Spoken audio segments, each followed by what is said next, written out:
जय श्री कृष्ण दोस्तों, राधे राधे।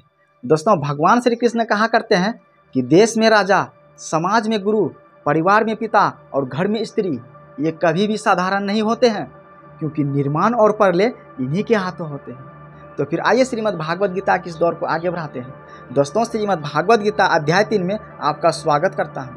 दोस्तों, श्रीमद् भागवत गीता अध्याय 2 में भगवान श्री कृष्ण अर्जुन को कई सारे चीज़ों के बारे में बताते हैं, कई सारे उपदेश ज्ञान, कई सारे नॉलेज देते हैं, कई सारे सुंदर सुंदर मैसेज देते हैं, जिसके कारण अर्जुन के दिमाग में कई सारे सवाल उत्पन्न हो जाते हैं, जो भगवान श्री कृष्ण से उसका जवाब मांगता है। तो श्रीमद् भागवत गीता अध्याय 3 में, जिसका शीर्षक है कर्मयोग, कर्मयोग में अध्याय 3 में अर्जुन भगवान श्री कृष्ण से क्या सवाल कर रहे हैं।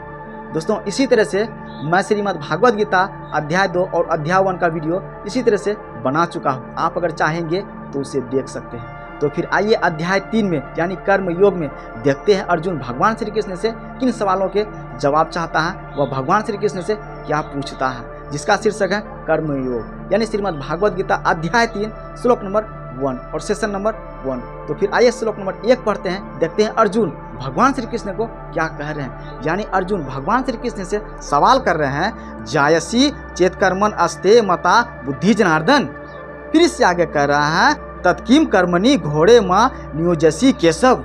अर्थात अर्जुन भगवान श्री कृष्ण से कह रहे हैं, जायसी चेत कर्मन अस्ते मता बुद्धि जनार्दन।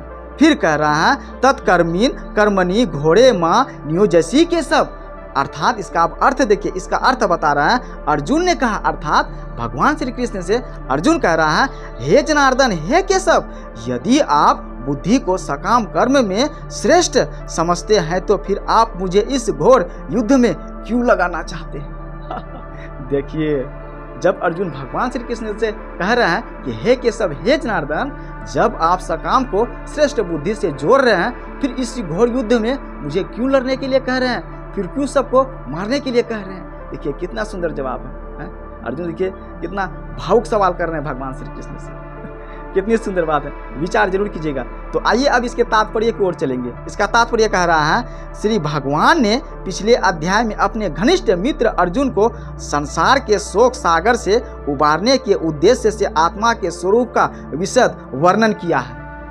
फिर इससे आगे कह रहा है, और आत्मा साक्षात्कार के जिस मार्ग की संत स्तुति की है वह है बुद्धि योग या कृष्ण भावनामृत। फिर कह रहा है, कभी कभी कृष्ण भावनामृत को भूल से जड़ता समझ लिया जाता है। फिर इससे आगे कह रहा है, और ऐसी भ्रांत धारणा वाला मनुष्य भगवान कृष्ण के नाम जप द्वारा पूर्णतः कृष्ण भावना भावित होने के लिए प्रायः एकांत स्थान में चला जाता है। देखिए, फिर कह रहा है, किंतु कृष्ण भावनामृत दर्शन में प्रशिक्षित हुए बिना एकांत स्थान में कृष्ण नाम जप करना ठीक नहीं। फिर कह रहा है, इससे अबोध जनता से केवल सस्ती प्रशंसा प्राप्त हो सकेगी। फिर कह रहा है, अर्जुन को कृष्ण भावनामृत या बुद्धि योग ऐसा लगा मानो वह सक्रिय जीवन से संन्यास लेकर एकांत स्थान में तपस्या का अभ्यास हो। फिर कह रहा है, दूसरे शब्दों में वह कृष्ण भावनामृत को बहाना बनाकर चातुर्य पूर्वक युद्ध से जी छुड़ाना चाहता था।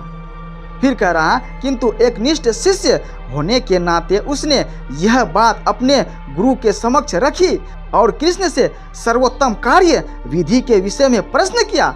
उत्तर में भगवान ने तृतीय अध्याय में कर्म योग अर्थात कृष्ण भावना भावित कर्म की विस्तृत व्याख्या की।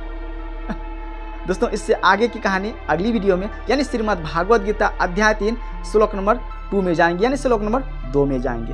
तब तक के लिए जय हिंद, वंदे मातरम।